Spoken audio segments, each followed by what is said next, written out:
Bismillahirrahmanirrahim. Assalamualaikum warahmatullahi wabarakatuh. Nama saya Muratu Mujahidah. Saya semester 6 PAI Reguler A. Saya akan menjelaskan tentang sejarah pendidikan Islam. Sejarah pendidikan Islam adalah keterangan mengenai pertumbuhan dan perkembangan pendidikan Islam dari waktu ke waktu yang lain, sejak zaman lahirnya Islam sampai dengan masa sekarang. Juga merupakan cabang ilmu pengetahuan yang berhubungan dengan pertumbuhan dan perkembangan pendidikan Islam, baik dari segi ide dan konsepsi maupun segi institusi dan operasionalisasi sejak zaman Nabi Muhammad SAW sampai sekarang. Kebiasaan dari penelitian dan penulisan sejarah meliputi suatu perpaduan khusus keterampilan intelektual. Saat ini, kita telah menyaksikan perkembangan zaman yang sangat luar biasa. Perkembangan dan perubahan terus menggelinding dan merambah ke segala aspek kehidupan manusia, termasuk kepada dunia pendidikan, baik di dunia timur maupun barat. Sebagai semua tamadun atau peradaban, Islam pada masanya pernah mengalami masa pertumbuhan dan perkembangan, masa kemajuan dan kemunduran, serta masa pembinaan kembali dengan format serta kemasan baru sistem pendidikan Islam. Kita tentunya sama-sama sepakat bahwa tamadun saat ini termasuk pada periode pembinaan kembali dengan mencoba mencari dan menyetel konsep peradaban Islam yang seharusnya.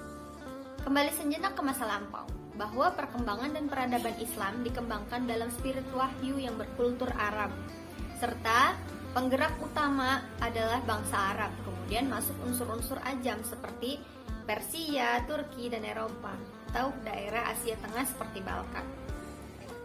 Selain itu, wilayah Islam yang luas dikendalikan dalam satu administrasi kekhalifahan Islamiyah, sehingga setiap ide pembaruan dapat dijawantahkan secara menyeluruh dan merata, sesuai dengan sunatullah yang terus beredar.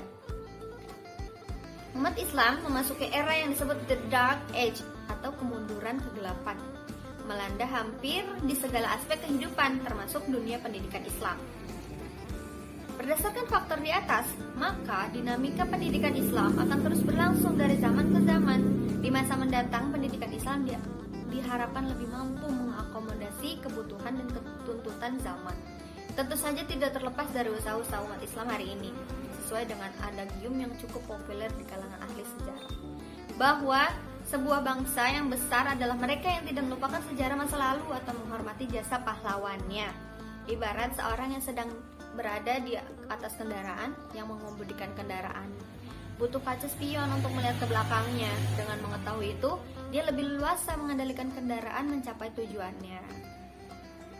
Maka, sejarah pendidikan Islam mencoba untuk menggali khazanah pendidikan Islam masa lalu dengan menguraikan berbagai dimensi yang mempengaruhi perkembangan, kemajuan, dan kemunduran, baik konteks nilai-nilai, lembaga, tokoh, dan sebagainya. Dari itu, mata kuliah sejarah pendidikan Islam menjadi sangat perlu diajarkan kepada mahasiswa tarbiyah yang notabene-nya sebagai calon praktisi pendidikan di masyarakat. Mereka adalah aktor nyata penjawatahan semua aspek ideologis dan praktis pendidikan Islam, sehingga perlu diinformasikan apa yang ada di masa lalu dan mengambil aspek-aspek yang baik serta mengintegrasikan dengan konteks yang ada di masa ini. Akhirnya pendidikan Islam tetap selalu selaras dengan tempat dan zamannya.